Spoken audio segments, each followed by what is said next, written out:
Ah. Assalamu alaikum. I hope everyone's able to hear me. If you can't, just let me know. All right. Let's pull this up.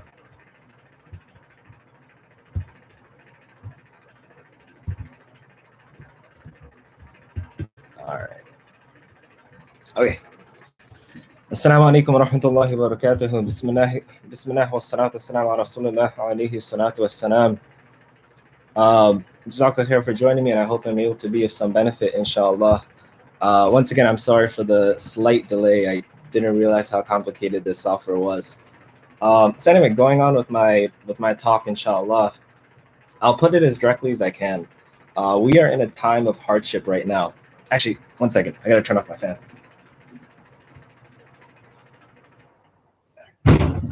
Sorry about that. So we are in a time of hardship right now. And we find that not only our local society, but our global society is being put through difficulty in a way that we've never actually seen before. And many of us are worried. Many of us are frightened. We don't know how this virus is going to affect us, is going to affect the ones that we love. But one of the many blessings of our faith is that it teaches us such beautiful ways to process and to work through hardship. And inshallah, I want to talk about some of those ways during this time that I have with you. And so when someone is going through hardship, we find that an advice that they often receive, and this is very good advice, is to be patient. And when we tell someone to be patient, this is very good advice, and it's advice that someone going through hardship should act upon. The question that then arises is, what is the secret to patience? What is the secret? What is the most effective way to be patient, actually? And we find the solution to this question of what is the most effective way to be patient, in the example of Musa alayhi salam, where, to give some context, this is after Musa alayhi salam led the Israelites across the water. The Israelites have gone through a lot of difficulty. Just to give more context of what the Israelites have gone through, these are people who have seen their children be slaughtered, who have witnessed who have suffered through many terrible things. And now, after crossing the water, they're in the desert. So they've been through tremendous hardship before, and now they're currently still going through hardship. They're in the desert now. And so Musa alayhi salam makes the decision to give them a khutbah, to give them a sermon. And you might think that for people who have gone through tremendous hardship and are still undergoing hardship, the topic that Musa alayhi salam decides to make the khutbah about would be about patience. But actually, the decision that he makes, Musa alayhi salam, is that he decides to make the khutbah about gratitude. And when you think about it and you reflect on it, it's very profound, because in fact, the key to patience, the key to being patient during a hardship, is to have gratitude, is to be grateful for what you already have.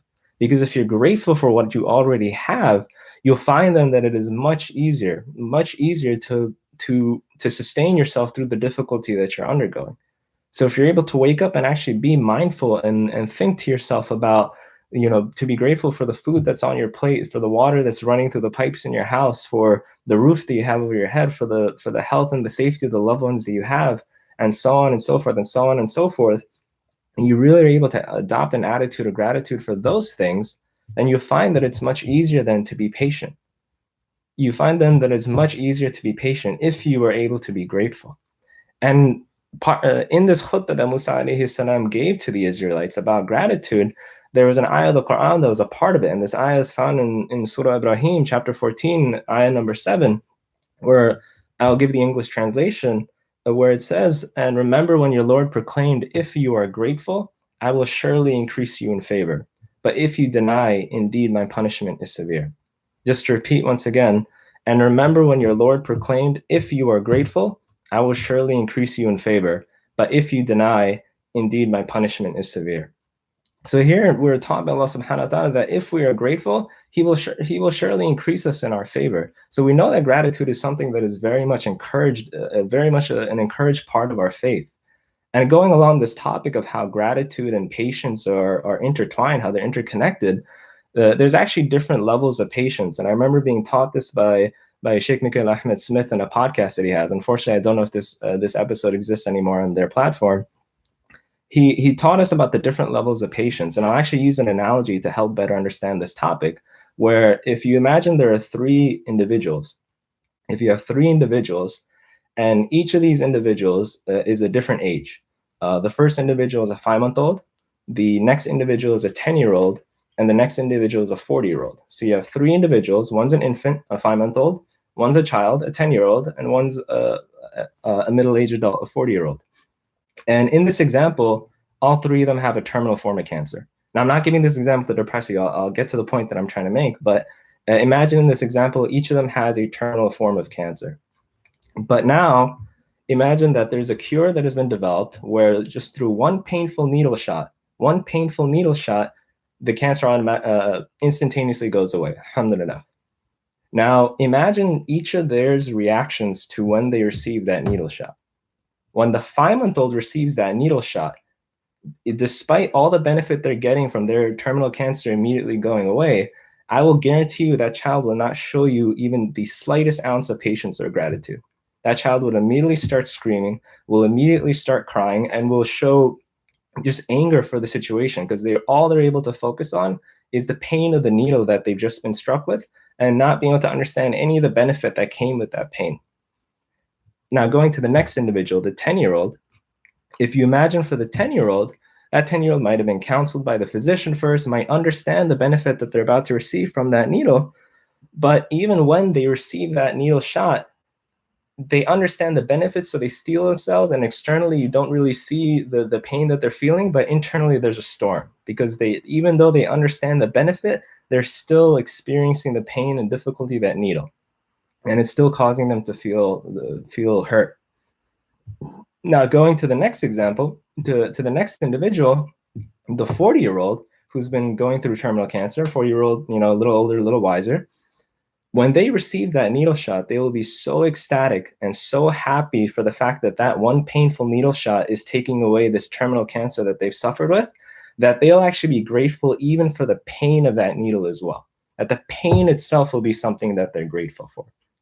And when we use that analogy, we're able to better understand these different levels of patience that Sheikh Mikhail Smith was teaching us about, which is the lowest level, and I'm not really sure if you can even call this a level of patience, is anger, where a hardship occurs and immediately someone will start raising their voice, they'll slam their fist on the table, they'll kick the car tire, they'll throw things across the room.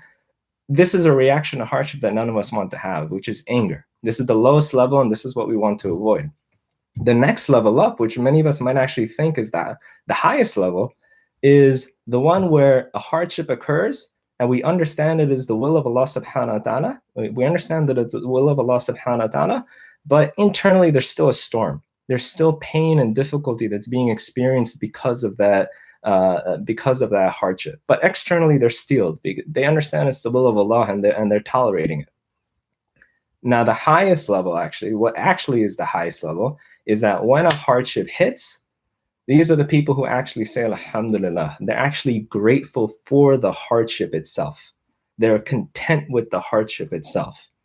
And there's actually a narration, Sheikh Mikhail Smith taught us that there's actually a narration that says that the people who do this, who show gratitude for hardship, will be amongst the first to enter Jannah. And so now you might be wondering, how does one get to that level where you can actually be grateful for a hardship? How do you get to that level where you're not just patient, but you're actually grateful for that hardship? And the solution is actually very simple, but yet still very profound, of course. And it is to remember where the hardship is coming from. It's to remember that the hardship is coming from Allah subhanahu wa ta'ala, that it is the will of Allah subhanahu wa ta'ala. And we remember that Allah subhanahu wa ta'ala is the infinitely merciful, and He is the infinitely loving, and that we expect only the best. The believing heart expects only the best from Allah subhanahu wa ta'ala.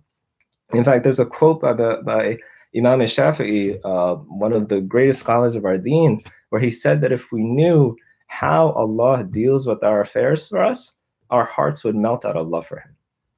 Once again, if we knew how Allah subhanahu wa ta'ala deals with our affairs for us, our hearts would melt out of love for Him. So when we understand that hardship is the will of Allah subhanahu wa ta'ala, and Allah subhanahu wa ta'ala is the infinitely merciful and the infinitely loving, and that we only expect the best from Allah. We only expect the best from Allah, and we do not think that this hardship is here to hurt us, but rather we expect that it's the best from Allah subhanahu wa ta'ala. Then we're able to understand how we can actually be content with hardship, how we can actually be grateful for the hardship itself. Now, how we can actually strive to be, inshallah, amongst the first to enter Jannah, as that narration says. And so keeping that in mind, will help us to at least, help us set us on that path towards, when a hardship comes, we're actually able to be grateful for it, inshallah. So just some key action points from this talk is just, number one, the key to patience is gratitude. So right now, all of us are in a position where we have to be patient. I'm sure many, if not all of us, miss how life was before the pandemic, and we're waiting patiently for that time where life resumes to be normal again. And as we're being patient, remember that the key is gratitude. Be grateful for what you have, and it'll be much easier to be patient with the hardship that you're undergoing. And the second action point is that there are different levels of reaction to hardship. The lowest one, which we want to avoid, is anger. The one that many of us might think is the highest level is one where we feel the hardship and we're tolerating it because we understand it is the will of Allah, but internally that there is pain and difficulty because of it. And the highest level of reaction to hardship is the one where the hardship hits and we're actually grateful for it because we understand that it is the will of Allah subhanahu wa ta'ala. We understand that Allah is the infinitely loving and the infinitely merciful, and we understand that we expect only the best from Allah, and that if we knew how Allah subhanahu wa ta'ala deals with our affairs for us, our hearts would melt out of love for him. So, Jazakallah khair for listening. May Allah subhanahu wa ta'ala keep you all safe during this pandemic. May Allah cure those who have contracted the disease, and may Allah protect anyone else from receiving the disease itself. One just final point I just want to make, many of us might be watching the news right now and seeing these very heroic workers on the front lines taking care of patients. So we might be wondering ourselves how we can help the healthcare system through this. Currently, right now, there is a severe need for blood products. Because of social distancing, people have been donating blood a lot less. So if you could please, go on the New York Blood Center website. There's a blood bank in New Brunswick, right down the street from Douglas Pizza and Grill. If you guys have the time, inshallah, please go donate blood. Even though there's a pandemic going on, there's still pregnant women who are hemorrhaging when they're delivering children and they need blood. There's still cancer patients and trauma patients and sickle cell patients and even more patients who need blood products to stay alive and to stay healthy. So please, inshallah, if you have the time, go donate blood. It's very quick, and may Allah reward you greatly for that. I mean, jazakallah khair for listening. Assalamu alaikum wa rahmatullahi wa barakatuh.